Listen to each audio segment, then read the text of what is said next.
हम चालू कर रहे हैं एक नई सीरीज एंशिएंट इंडियन हिस्ट्री, जिसमें हम आने वाले दिनों में पूरी इंडियन हिस्ट्री को कवर करेंगे, जिसमें ये पहला पार्ट है एंशिएंट इंडियन हिस्ट्री का।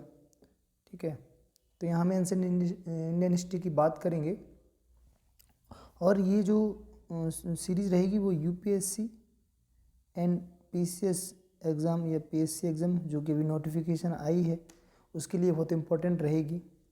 तो हम बात करेंगे आज की कैसे इसको आगे कवर करेंगे। तो देखते हैं आने वाले समय में हम इस पूरी हिस्ट्री को धीरे धीरे ये काम करेंगे, इसको कवर कर लिया जाएगा।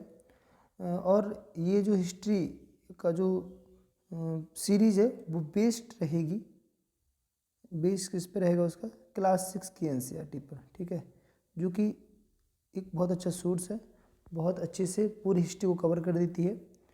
बट उसमें थोड़ा सा क्या है कि डायरेक्ट पढ़ने से आपको ये रहेगा कि डायरेक्ट पढ़ने से ये रहेगा कि वहाँ बिखरे बिखरे हुए लिखा हुआ है, थोड़ा थोड़ा सा सब कुछ दिया हुआ है, तो वो उतना अच्छा सा कवर नहीं कर पाती।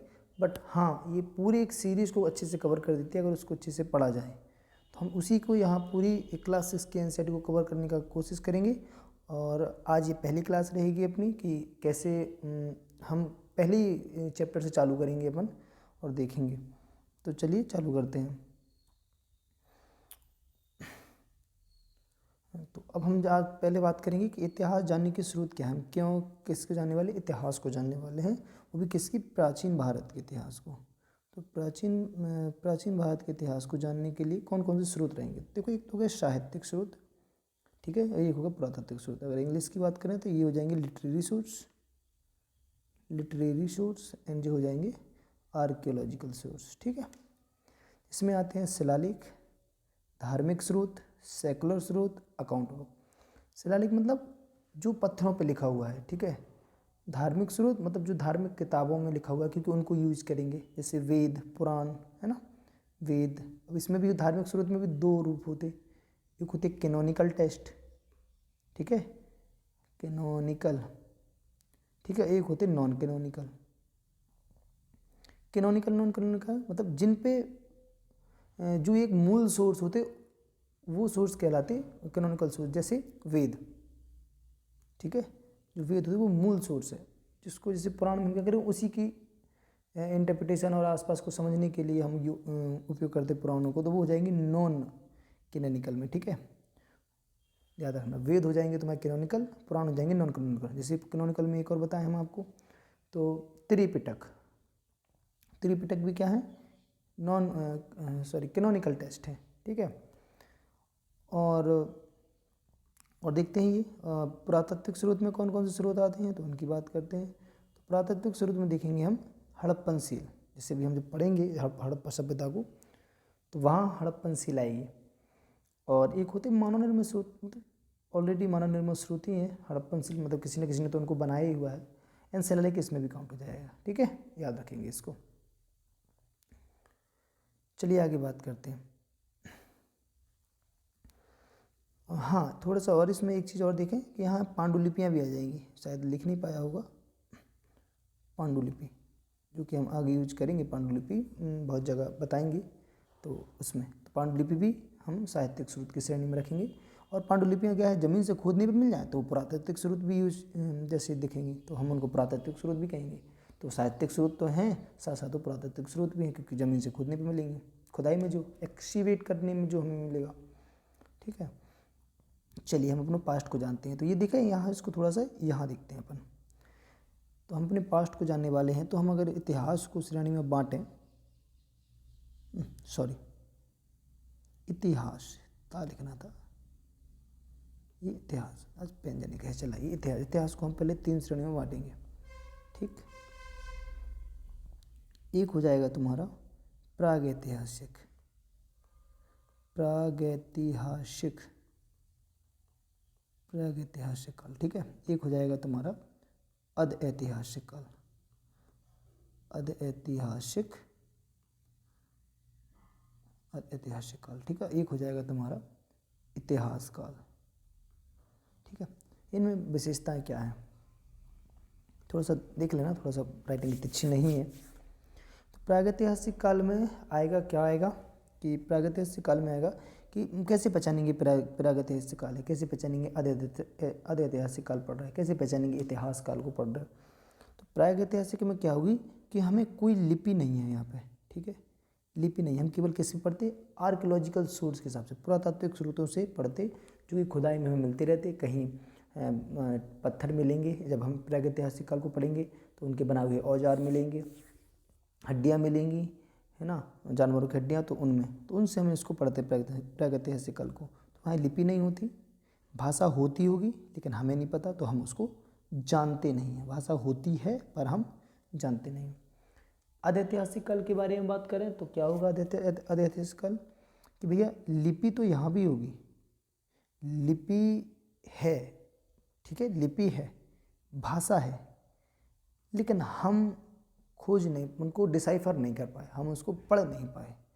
डिसाइफर का मतलब हो गया हम पढ़ नहीं पाए, ठीक है, पढ़ नहीं पाए। लिपि भाषा दोनों है। जैसे हम इंडस वैली सिविलाइजेशन पढ़ेंगे अपन आगे चल के, तो इंडस वैली सिविलाइजेशन की बात करें तो ये क्या है कि यहाँ हमें मिली हुई है, सील मिली हुई है, उस सील में कुछ लिखा हुआ है, हमें नहीं पता।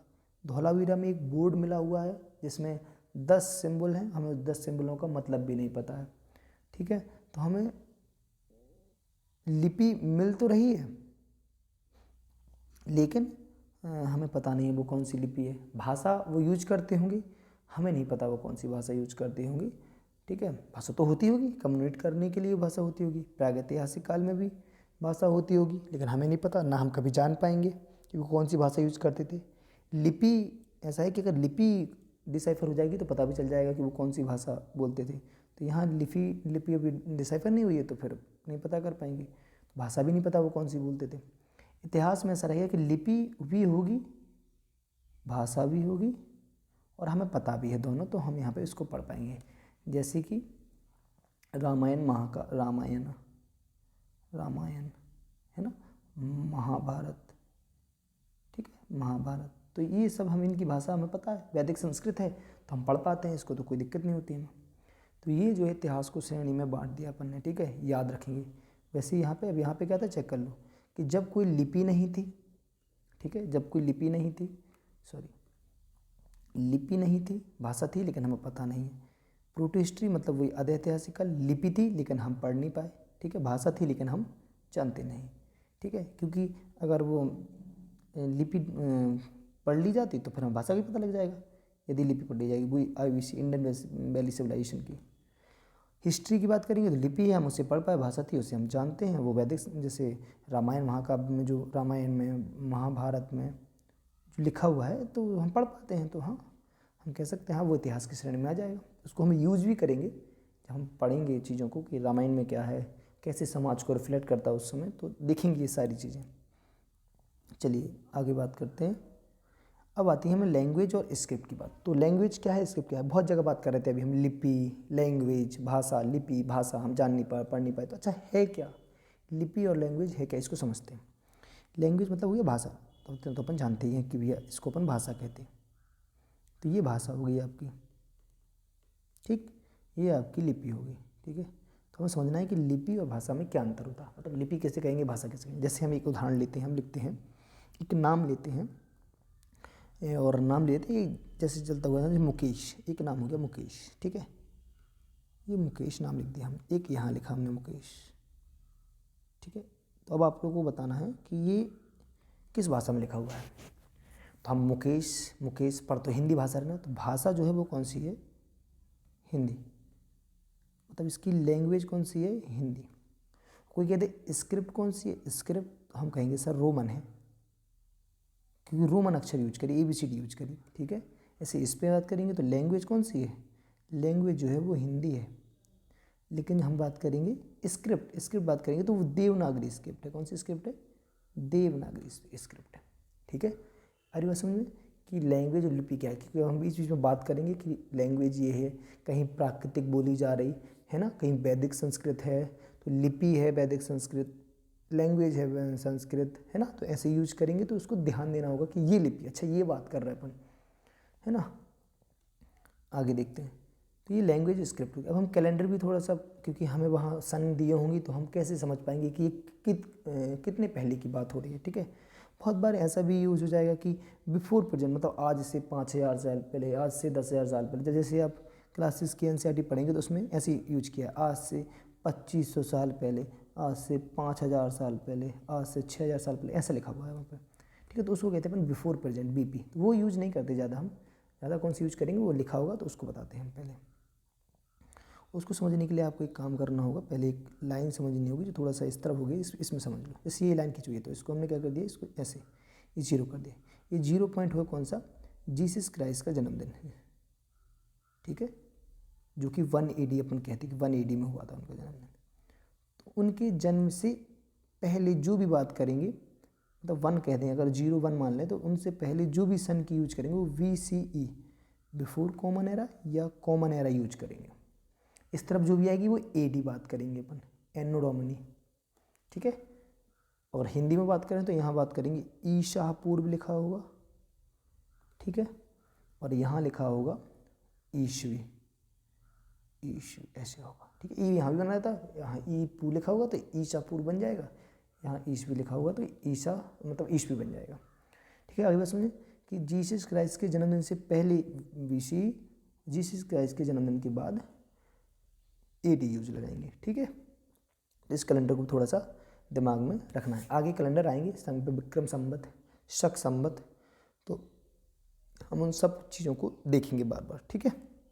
समय आने पर उनको भी पढ़ेंगे अपन, अभी केवल थोड़ा सा कैलेंडर दिमाग में रखना है कि हम जब सन यूज करेंगे कि इतने साल पहले ये हुआ, इतने साल पहले ये, तो थोड़ा सा ध्यान रहेगा कि कैसे हमें क्या बातें हो रही हैं।